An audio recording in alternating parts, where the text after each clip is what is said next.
패키지 유니트는 뭐 많이 보셨던 거죠.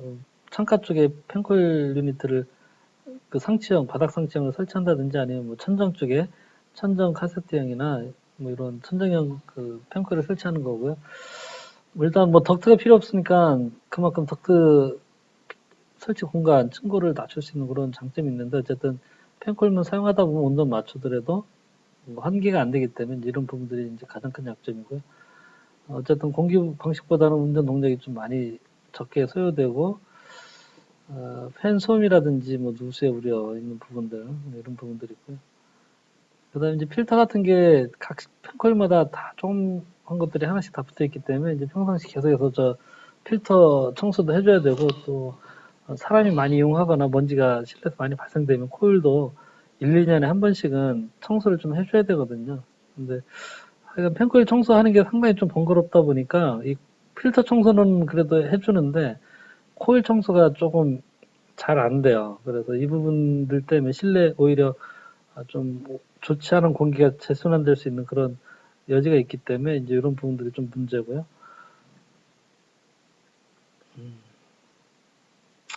하여간 잘 코일 청소도 신경 써서 해줘야 되고 뭐 여러 가지 장치들이 있습니다. 이렇게 바닥에 올려놓는다 해서 상치형, 그다음에 천정 카세트형이 있고요.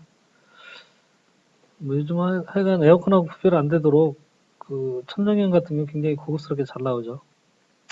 뭐 펜코일의 구조는 건 뭐 보시면 될 것 같고요. 그 안에 내부에 이제 코일이 있고요. 코일이 이렇게 비스듬하게 있고 이 전면이라든지 아니면 하부에 이거는 이제 전면에 필터가 설치돼서 전면에서 공기를 빨아당겨서 송풍기에 불어주면 이 코일면을 통과한 공기가 그 냉각이나 난방돼서 실내로 공급되주는 그런 방식인데 대부분은 좀 밑에 쪽에 그 필터가 좀 많이 있었죠. 밑에 쪽에 있는 경우가 좀 많이 있고요. 펜코일은 이제 냉수 온수를 같이 공급을 해주는 거니까 그 냉수 온도는 7도, 온수 온도는 55도를 표준으로 해서 펜코일의 그 장비를 만들고 있고요. 평균 이제 5도차. 그리고 요것들을 벗어나게 되면 이런 조건들을 벗어나게 되면 업체 그 냉방 능력표가 있어요. 그 환산표가 있어서 그거 보고 장비를 선정을 하시면 되고. 그다음에 이제 그 펜코일 유량을 선정을 할 때, 그 펜코일 장비 사양서에 있는 그 유량들은 그 펜코일이 뭐 발열량이 예를 들어서 3000kcal짜리 그 냉방 능력이 3000kcal짜리 펜코일 모델이다라고 하면 거기에 최대의 3000kcal에 해당되는 유량으로 이제 표시가 되어 있는데 그 유량들을 만약에 이제 펌프라든지 배관 선정을 하게 되면 과다하게 되겠죠. 왜냐하면 그 실에서는 3000kcal가 필요한 게 아니라 예를 들어 1000kcal가 필요한데 그래서 1000kcal보다 큰 3000kcal짜리 장비를 이제 갖다 놨는데 그러면 필요한 유량이 1000kcal에 대한 필요한 유량만 보내주면 되는 건데 굳이 3000kcal의 그 장비의 그 최대 유량을 보내주면 그만큼 배관도 커져야 되고 펌프도 커져야 되겠죠. 그래서 이 펜코일 배관 방식에서 그 배관이나 그 펌프의 유량 선정은 보통 실 냉난방부와 계산된 그 값으로 그 유량을 산정을 해요. 그래서 도면에 보면 각 펜코일마다 그 유량이 얼마인지 그 표시가 돼 있는 경우도 있고요. 아니면 이제 그 유량들을 부하계산서에서 각 실마다 있는 그런 펜코일의 개별 각각 실들의 유량을 쭉 합산을 해서 정유량 밸브의 값으로 이렇게 표시하는 경우도 있고 그렇습니다. 뭐 이 관련된 그 유량이나 이런 거 하는 거는 뭐 참고적으로 보시고요. 뭐 저희 일반 업무에서는 뭐 이런 것 굳이 따질 이런 게 되게 크게 많지는 않고요. 다음에 이제 펜코일 유니트의 연결 배관은 일반적으로는 일반적으로는 그 여름에는 냉수가 공급되고 겨울에는 온수가 공급되는 그냥 단순한 공급관과 환수관 이렇게 두 가지 배관이 연결된 방식이 있어요. 이게 이제 투파이프 방식이라고 하고요. 물론 여기에 이제 그 결로수 처리를 위한 그 드레인관은 따로 있죠. 그래서 어쨌든 펜코일이 보통 일반적인 방식에서는 그 FCS 펜코일 공급관, FCR, 펜코일 환수관, 그 다음에 FCD, 펜코일 드레인관에서 세 가닥이 펜코일 옆에 나란히 이제 가게 되고요.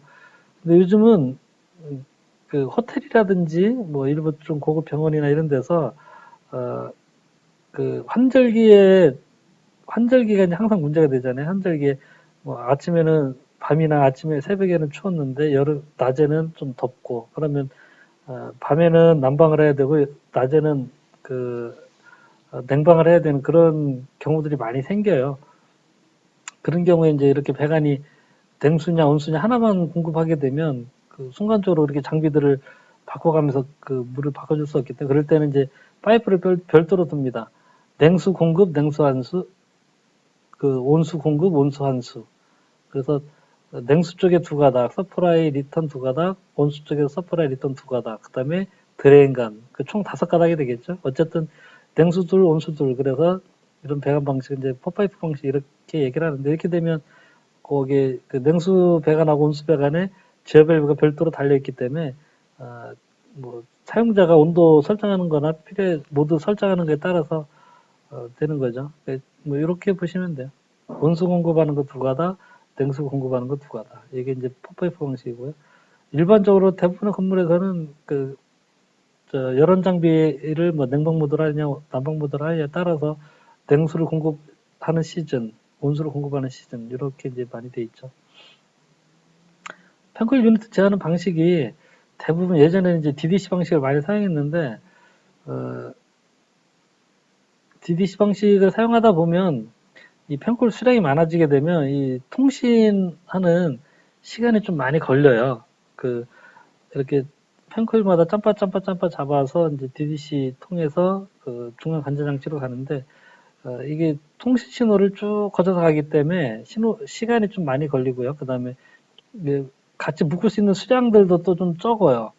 그래서 뭐 예를 들어 16개 묶을 수 있다 그러면 16개 묶고 DDC 용량이라든지 또 장비 펜코일에 따라 뭐 업체에 따라서 좀 수량이 차이가 있는데 어쨌든 그럼 DDC가 이제 뭐 16개까지 묶으면 16개까지 묶고 또 나머지는 또 별도의 라인으로 끌고 와서 또 묶고 하다 보니까 DDC도 이제 포인트 수량이 많아지고 어쨌든 통신 속도 느린 게 제일 큰 단점이에요. 통신 속도가 상당히 느려져요. 그 DDC를 사용하게 되면 그래서 요즘 이제 전력선 제어 방식이라고 있는데 뭐 이게 보편적인 방식은 아니에요. 아직까지는 DDC 방식, 통신선 제어 방식이 DDC 방식이에요. 이 방식이 많이 사용되고 있긴 하지만 전력선 제어 방식을 사용하시는 게 제가 볼 때는 뭐 바람직하겠다라고 생각을 해요. 근데 단 전력선 제어 방식이 지금 보편화되고 있지 않은 거는 특정 업체가 이제 특허를 내서 가격이 공사비가 좀 다운이 잘 안 되기 때문에 많이 이제 선호되지는 않는데 이 전력선 제어 방식은 이 펜코일을 연결하는 별도의 제어선, 통신선들이 필요 없어요. 그냥 이 펜코일에 어차피 이제 전기가 들어가줘야 되니까 이 전기선을 통해서 신호를 주고 받는 거예요. 이 펜코일을 제어하는 신호들을.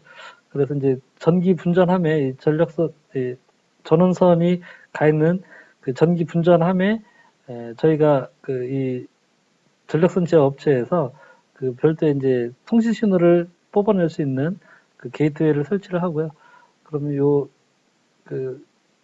펜코일 안에도 이 전력선을 통해서 신호를 보낼 수 있는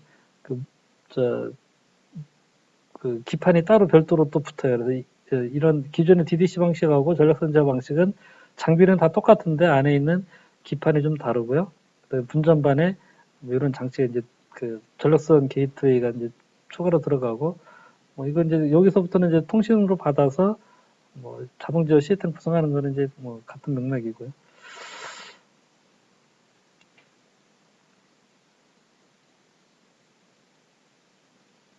펜코일의 온도 제어를 할 때,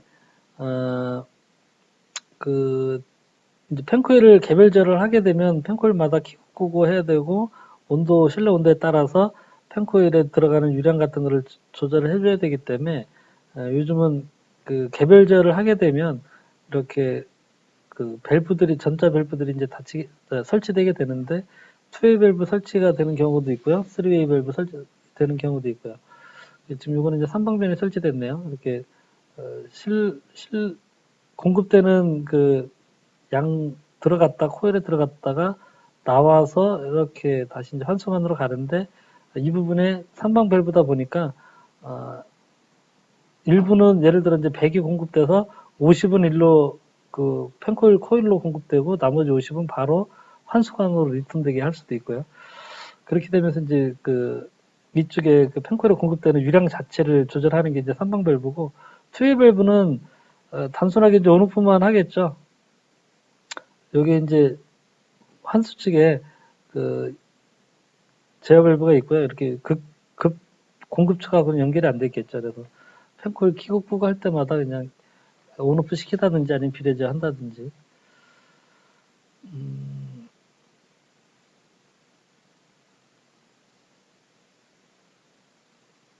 펜콜 수량이 수백 대가 되면 전력선 제어를 하는 게 맞을 것 같아요. 통신 속도가 너무 느려져서 적절한 제어를 좀 하기 힘들고요. 그 제어할 수 있는 항목이나 이런 부분들이 상당히 많아요.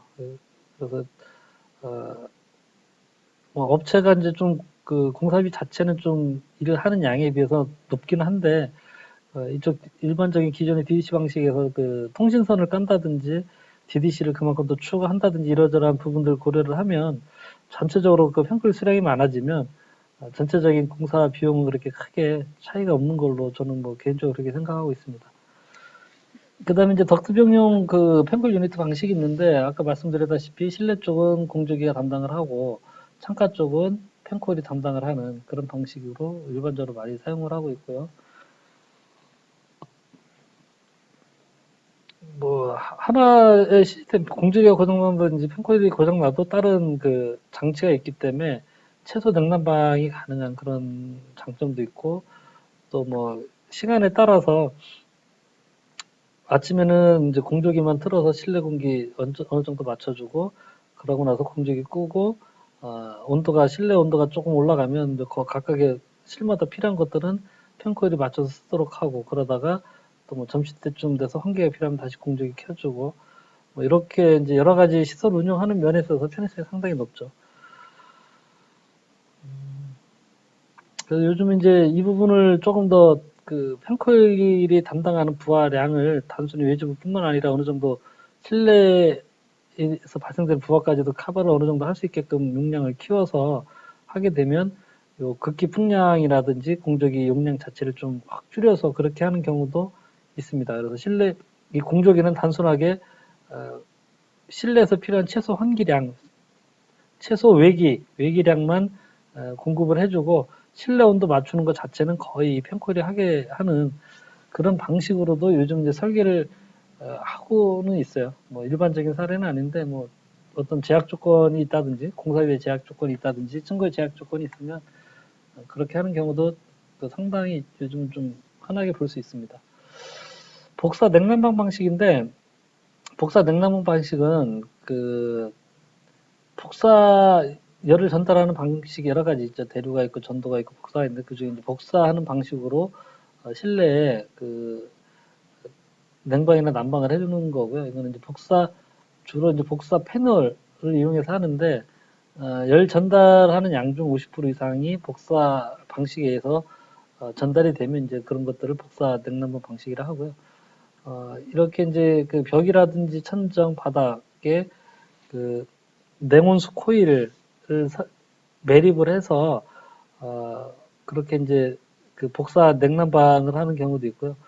우리 이제 아파트 같은 경우나 주택들은 대부분 바닥에 난방 코일이 깔려 있어서 겨울에 난방을 통해서 이제 바닥 부조체를 데피고 그 바닥 부조체에서 물론 이제 그 실내 공기가 접촉되면서 대류되는 것도 있지만 복사가 되는 그 열이 그 공기 중으로 직접 복사열에 의해서 전달이 되는 그런 것도 있죠. 그래서 뭐 그런 방식들이고요. 이 복사 냉난방 방식은 실내에서 발생되는 현열부하는 주로 이런 복사 냉난방 시스템이 부담을 하기 때문에 덕트 사이즈를 좀 많이 줄여도 되고, 그 다음에 이제 기존의 공조 방식에서는 뭐 지출 기류가 있기 때문에 이 극기되는 그 바람에 의한 어떤 소음이나 또 어떤 불쾌감, 콜드 드래프트 같은 이런 불쾌감 같은 게 있을 수 있고요. 먼지 뭐 이러저러한 부분들이 없죠. 이거는 이제 그런 부분들을 다 복사열을 통한 그 열 전달이 이루어지기 때문에 이거의 이제 특징은 그 온수의 온도가 낮아요. 너무 뜨거우면 잘못하면 이제 뭐 화상을 입는다든지 아니면 좀 오히려 너무 뜨거운 게 이렇게 그 인체에 복사가 되면서 좀 불쾌하다든지 할 수 있기 때문에 온화하게 전달이 복사열이 될 수 있도록 온수 온도가 낮고 냉수 온도도 높아요. 냉수 온도 높은 이유는 결로 때문에 그래요. 결로 너무 낮게 되면 그 복사 판넬이나 복사면에서 결로가 생기기 때문에 큰 문제가 되겠죠. 그래서 보통 온도가 이제 15도에서 17도 정도 사이에 그 냉수를 공급을 해요. 우리 그 공조기의 디퓨저에서 나오는 그 극기의 온도도 15도 이하가 되면 여름에 습한 철에는 장마철이나 이럴 때는 그 디퓨저 주변에 결로가 많이 생겨서 떨어지는 경우도 있죠. 어쨌든 이제 복사 냉난방 방식은 주로 그 물을 통해서 냉수나 온수를 통해서 그 여러 에너지를 운반하기 때문에 반송 동력 그 펌프의 동력이 좀 줄어들죠 팬보다. 그다음에 이제 직접 인체의 복사율로 전달이 되기 때문에 계절에 따라서 1도 정도는 그 설정 온도를 낮추거나 높여도 그 쾌감상 별 문제가 없다는 거예요. 이렇게 직접적으로 그 열기가 그 인체에 전달이 되기 때문에 복사열을 통해서. 그리고 이제 결로나 단열 같은 게 이런 것들이 좀 많이 신경 써야 되고요. 복사체 그 부분, 복사체 자체도 그렇고 그 복사되는 그 표면에 이제 이런 부분들 고려가 필요하고요. 그다음에 습도가 여름에 이제 그 5, 60%뭐 이러면 괜찮은데 뭐 7, 80% 이상 이렇게 장마철에 올라갈 수 있겠죠. 그러면 15도에서 17도의 그 물을 공급을 한다 하더라도 결로가 생길 수가 있어요. 그래서 복사 냉난방 방식에서 공조기를 같이 혼용해서 설치를 하게 되면 뭐 공조기를 꼭 그 설치를 해야 되는 건 아니지만 어쨌든 설치하게 되면 제습 장치가 있는 제습 기능이 있는 공조기를 설치를 하고요. 만약에 공조기가 없으면 실내 별도의 제습기를 설치를 해야 돼요. 그렇지 않으면 장마철에는 그 복사 냉방 자체가 불가능하기 때문에 이 부분이 좀 큰 그 문제가 됩니다. 그래서 어쨌든 이 부분에서도 금액 부담이 상당히 좀 많이 되고 있는 상황이고요.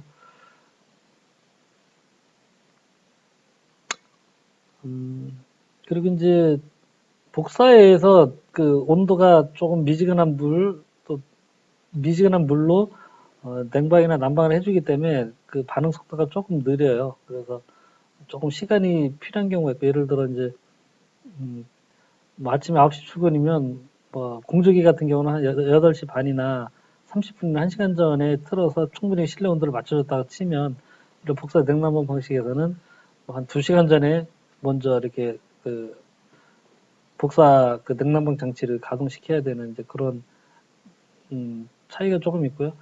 당연히 이제 여러 가지 그 냉방 패널이라든지 이런 것들이 복사 장치가 들어가고 제습 공조기 들어가고 하면서 설비비가 상당히 많이 높아져요. 상당히. 그리고 이제 실내 물을 이용해서 복사 냉난방을 하는 경우가 대부분이니까 일반적이니까 그런 경우에 이제 실내 물배관이 길게 천장이든 바닥이든 뭐 벽체든 설치돼야 되는 부분들이 있어서 이런 부분들이 상당히 좀 부담이 되고요. 이 복사 냉난방 장치가 패널 형태냐 방열기 형태냐 뭐에 따라서 몇 가지 방식이 있는데 복사 패널 방식이 있고 크게 이제 7D빔 방식이 있어요. 복사 패널 방식은 배관을 이용해서 그 구조체에 매립을 하든지 아니면 뭐 덕트를 이용해서 가열을 하든지 아니면 어떤 패널에다가 이 그 배관을 튜브나든지 이런 것들을 매립해서 이제 하는 방식이고요. 7D빔은 그냥 단순하게 생각하면 열기한 코일이 있는 거라고 생각하시면 돼요. 이거는 그냥 그 어떤 복사체 면에 그 복사 냉온수 배관을 매립시키거나 일체화시키거나 한 복사 패널이고요. 7대빔 방식은 그냥 열기관 코일이에요. 펜코일에 들어가 있는 그런 그 핀코일 같은 거 이런 것들이 들어가 있는 그런 것들이죠. 그래서 일단 열 전달 효율은 7대빔 방식이 상당히 좀 좋긴 한데 일장일단이 있습니다. 그래서 거기에 또 그 팬까지 거기에 긁기까지 공급이 가능하면 이제 능동형, 그냥 발열기처럼 단순하게 실내에서 그냥 실내 공기와 그 대류 작용이나 뭐 이런 거에 의해서 열교환하게 되면 수동형 뭐 이런 방식이 있고요. 온도에 따라서 이제 저온식, 고온식 뭐 이런 게 있는데, 저온식은 일반적인 이제 방식이고요. 고온식은 복사 온도를 100도 이상까지 유지하는 거예요. 이거는 이제 그 사용 매체가 전기라든지 아니면 스팀이 되겠죠. 그래서 이거는 이제 그 복사체가 설치된 거리가 높은 경우, 그 어떤 복사하고자 하는 공간하고 이제 좀 높은 경우, 뭐 이제 실내 체육관 같은 경우가 이제 대표적이겠죠. 그리고 공장도 이제 층고가 뭐 10m, 20m씩 되기 때문에 그런 공장에서는 천장에다가 뭐 이 정도 가지고는 복사열이 밑에까지 바닥면까지 충분히 전달이 안 돼서 스팀이나 전기를 공급을 하면 밑으로 그 바닥면까지, 사람이 있는 바닥면까지 충분한 복사열이 전달될 수 있게 뭐 그런 방식이고요. 뭐 적외선 방식은 일반적으로 사용하지는 않습니다. 그냥 복사면 자체를 빨갛게 달궈서 이렇게 하는 건데 거의 사용하는 사례가 많지는 않고요. 설치 위치나 뭐 이런 거에 따라서 뭐 여러 가지 있고, 천장 복사 패널, 이제 패널 방식인데 주로 그 스틸이나 이런 철제, 금속 판재를 이용하는 경우도 있고요. 석고보드를 이용하는 경우도 있어요. 석고보드에다가 동판이나 합성수지 재질의 튜브를 부착을 시켜서 석고 자체를 데피거나 냉각시켜서 그 석고보드가 그 복사체가 되도록, 복사 방열체가 되도록 하는 이제 그런 방식이 있고요. 예전에 이제 동관을 많이 사용했는데 요즘은 합성수 시간을 사용하는 경우가 조금 더 많은 것 같아요. 뭐, 이 복사 방식을 하는 경우가 이렇게 사례가 많지는 않아서, 근데 요즘 하여간 합성수지 재질로 하는 경우가 조금 많은 것 같아요. 시공비도 좀 다운시켜야 되고, 또, 뭐, 시공성도 용이하기 때문에. 전체적으로 천장면에 한 7, 80% 정도가 이제 패널이 설치가 돼야 돼요. 이제 패널이, 이렇게, 이게 지금 패널이 설치된 면이고, 요런 건 전등이죠. 전등이고, 이렇게 이제 복사체에 그 튜브가 이렇게 들어가 있고요. 이거는 지금 이제 합성수지 재질의 튜브죠. 그리고 요 쪽에는 이제 방열판이 붙어 있고, 요건 동관이네요. 동관하고 방열체를 또 부착시켜야 되니까. 그렇게 해서 이제 요건 혼합되는 그런 방식이고, 요 패널에 구멍이 뚫려 있는 그런 타입도 있고요. 그리고 요 이제 냉수나 온수가 들어가는 그 튜브가 지나가고 나면 이게 이제 실내면 쪽이고 이게 천장 속 안에 면이거든요. 이렇게 다 노출을 해놓게 되면 밑으로도 이제 복사에 의해서 열이 가겠지만 위로도 열손실이 생기겠죠. 그래서 단열재를 이렇게 일체화시키는 경우가 요즘은 뭐 대부분이에요. 예전에는 뭐 간혹 이렇게 이제 안 하는 경우도 있었는지 모르겠지만 저는 뭐 이런 사례를 보지는 못해서 요즘은 하여간 대부분 이렇게 하는 경우만 봐서 어쨌든 위에 부분은 단열이 필요하겠죠.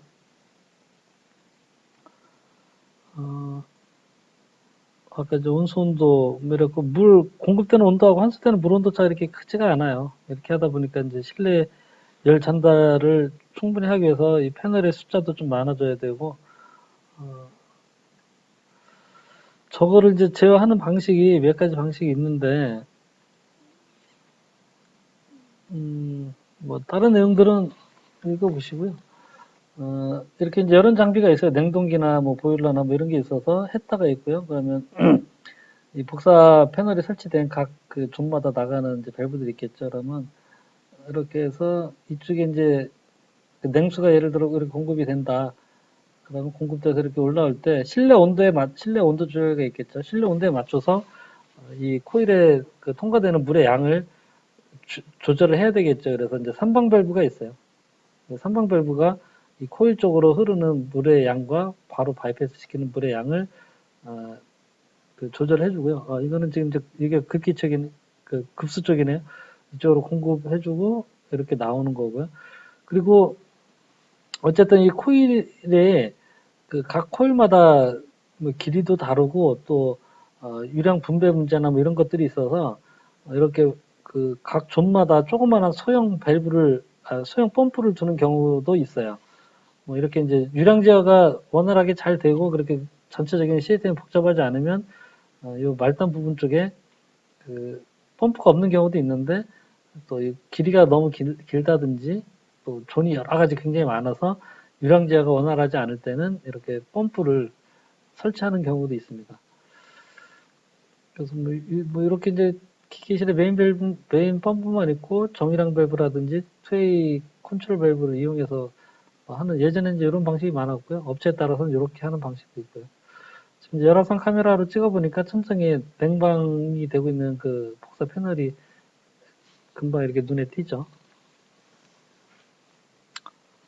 바닥 복사 패널은 우리 이제 아파트나 이런데 뭐 그동안 많이 해왔던 거고요. 추결도 가능하고 뭐 대신 시간 좀 오래 걸리고 하지만 뭐 굉장히 원활하죠. 그래서 요즘은 이제 이것도 패널처럼 그 일체화 시켜 있는 게 있어요. 밑에 바닥으로 부조체로 열선실이 되면 안 되니까 밑에 단열재가 있고 중간에 그 코일이 깔리는 부분이 있고 위에 마감재가 있는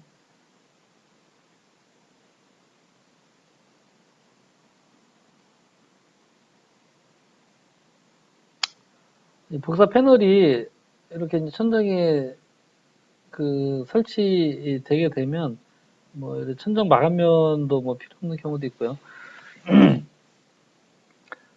바닥에 이제 복사 패널이라는 건 대부분 콘크리트 마감재 했는데 요즘 패널 많이 사용하고 악세스 프로에 일차시킨 제품도 그 나온다고 그래요. 뭐 저는 이거 직접 보지는 못했는데 악세스 프로에 이렇게 한 장 한 장 해서 조인되는 부분 연결한다든지 뭐 이런 식으로도 이제 그 하고 있고요. 바닥에 이제 깔려 있는 그런 모습이고요. 이제 악세스 프로 타입이죠. 이거는 일반적으로 저희가 그동안에 바닥 난방 아파트 같은 데 해서 위에 이제 묵은 콘크리트를 타설했던 그런 방식이고 이거는 이제 일체화된 패널 밑에 그 배관을 깔기 위한 단열 보드를 쭉 깔고 그 위에 배관을 해서 이제 묵은을 치는 그런 방식이고 이렇게도 이제 하는 거죠.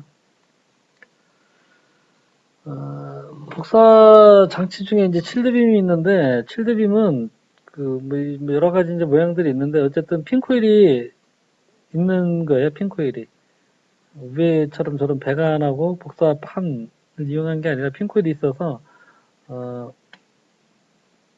이런 핀코일이 있어요. 핀코일이 있고 그 능동형 칠드빔이 있고 이제 수동형 칠드빔이 있는데 핀코일이 있는 건 똑같은데 능동형 칠드빔은 급기가 돼요. 공조기에서 온 급기를 불어주면 급기가 이렇게 이제 나가면서 실내 공기를 유인하는 거예요. 흡입 유인해서 실내 공기랑 같이 공조기에 급기가 가도록 이렇게 하면 이제 실내에 그 공조기를 통한 급기도 되고 하면서 실내 공기를 빨아당기면서 여기서 실내 온도를 더 확실하게 맞춰주는 그 제열 장치가 되겠죠. 실내 공기 그 제열 장치 뭐 그런 개념으로 보시면 될 것 같고 수동형 칠드빔은 급기가 없어요. 급기가 없이 그냥 이렇게 천장에 매달아 놓으면 자연 대류 현상에 의해서 더운 공기 뜨고 냉방일 경우에 차가운 공기 그 핀코일에서 차가운 공기로 이제 식으면서 밑으로 떨어지고 가라앉고 이렇게 대류되는 거고 그 수동형 칠드빔은 구조 자체가 난방은 어려워요. 냉방으로만 거의 이제 사용한다고 보시면 되고요. 이거는 이제 뭐 급기가 있기 때문에 냉방이든 난방이든 상관없이 사용할 수 있는 그런 부분이 있고 훨씬 더 이제 그 열 전달 능력이 훨씬 크겠죠 이거보다. 그러니까 이거는 이제 옛날에 방열기를 그냥 천장에 매달아 놨다 이렇게 생각하시면 되는 거고요.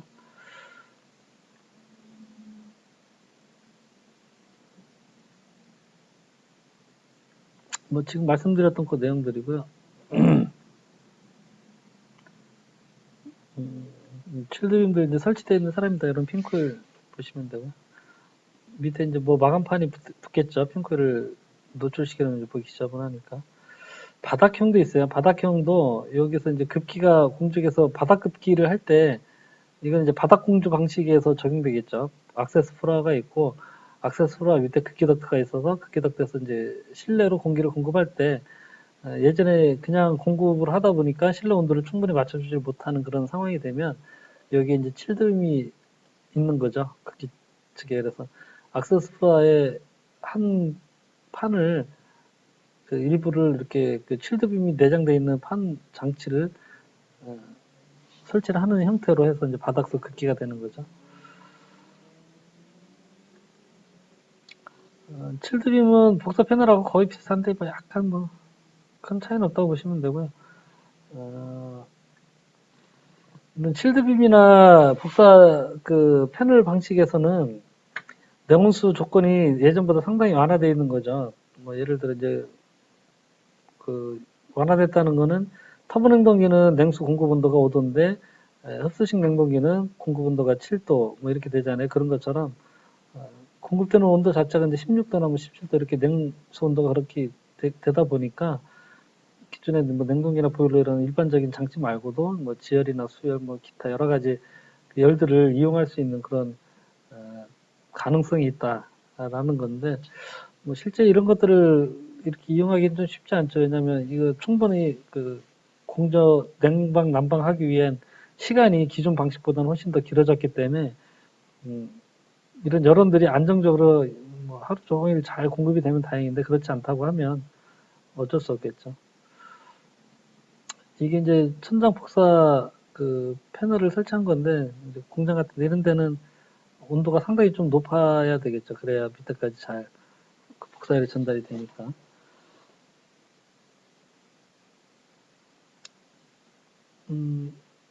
유인 유입 방식은 층고가 높거나 실내가 하나의 큰 공간으로 된 대공간, 체육관이라든지 뭐 강당, 물류센터 이런 데 생각하시면 되고요. 이런 데서 이제 쓰는 건데,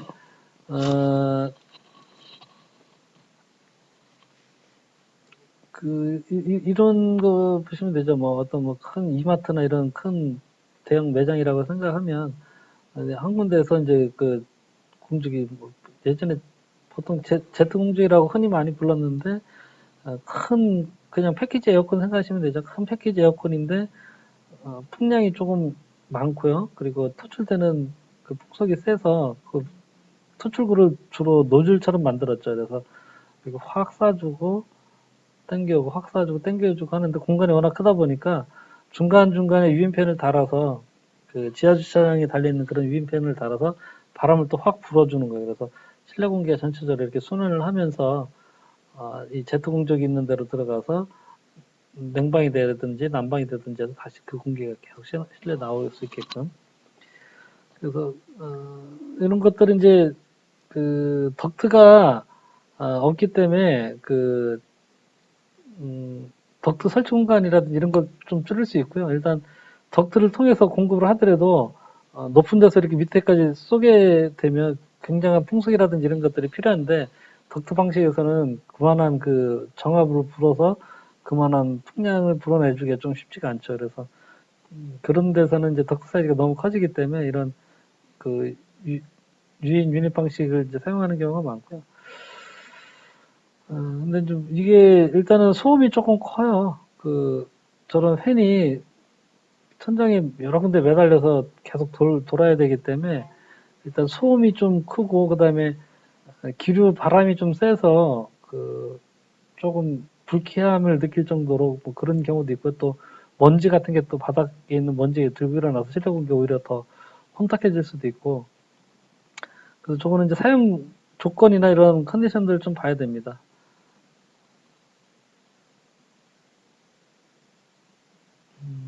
근데 어쨌든 뭐 그 체육관이라든지 공장 이런 데서는 공조기 통해서 그 냉난방 하기에는 덕트 사이즈가 너무 커지기 때문에 그리고 또 밑에까지 충분히 그 극기가 전달이 안 돼서 문제되는 경우가 많아서 특히 이제 난방 때 문제가 많이 되죠. 층고가 높으면.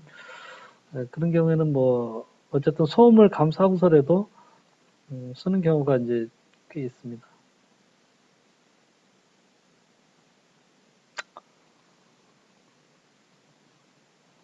그 예전에 뭐 한동안 유행처럼 했었죠. 10년 전후로 해서 뭐 고등학교나 이런데 그 체육관 학교 체육관에 저 유인 방식을 많이 썼죠.